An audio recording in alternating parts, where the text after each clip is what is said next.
On va poursuivre avec Alain Gravel de l'émission Enquête, qui connaît très bien le dossier de l'île verte.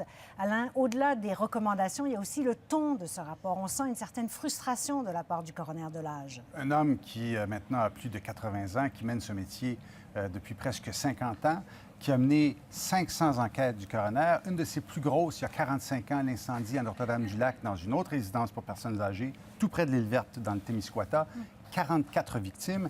Et 45 ans plus tard, le dépôt de son rapport, et on retrouve quoi dans ce rapport? Une citation qui a attiré mon attention lorsqu'il dit « J'ai beaucoup de difficultés à accepter qu'au cours de la présente enquête, j'ai rencontré les mêmes obstacles que j'avais notés il y a près de 20 ans lors d'une série d'enquêtes que j'avais tenues dans des résidences pour personnes âgées. » Donc ça n'a pas beaucoup changé? En fait, ce qu'il dit, c'est qu'il note des problèmes qui reviennent. Par exemple, manque de préparation, manque de formation des pompiers, bâtiments qui correspond plus ou moins aux normes, un laxisme aussi des autorités politiques qui se traînent les pieds pour qu'on prenne au sérieux l'importance de mettre sur pied des services d'incendie professionnels et sécuritaires dans les petites localités.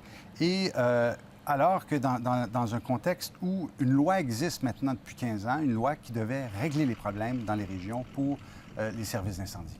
Bon, vous avez fait plusieurs enquêtes vous avez mené plusieurs enquêtes sur l'île verte.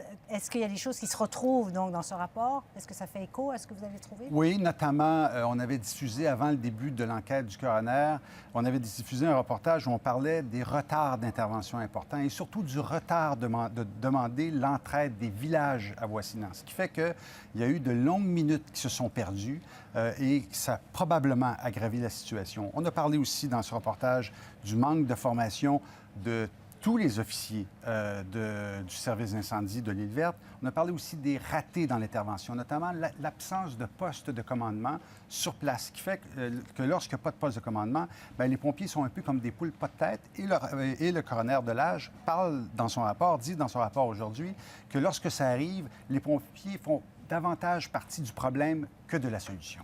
Bon, et maintenant, sur cette fameuse clause grand-père sur la formation des pompiers, on en a beaucoup parlé. Il reste assez prudent quand même. En fait, d'une part, il déplore l'existence de cette clause grand-père. Je vous rappelle que, par exemple, dans le cas d'Yvan Charon, le chef à l'île verte, ou d'autres chefs, si vous étiez chef avant 1998, donc avant l'adoption de la loi, vous pouvez rester chef sans avoir la formation requise par la loi. Donc, c'est une exception. Alors, le coroner déplore l'existence toujours de cette clause, mais il reste prudent parce qu'il sait très bien que s'il demande ou si le gouvernement interdit ou met fin à cette exception du jour au lendemain, bien, il risque d'avoir un départ très important, de nombre très important d'officiers ou de pompiers au Québec. Et vous savez, les pompiers volontaires, c'est très difficile de concilier la fonction de pompier, le travail, parce que ce sont des gens qui travaillent à temps plein, oui. Et la formation, parce que lorsque vous faites cette formation, vous la faites quand? Le soir ou les fins de semaine, c'est pas toujours évident. Donc ça peut prendre un peu plus de temps. Tout à fait. Merci beaucoup, Alain. Bonne soirée.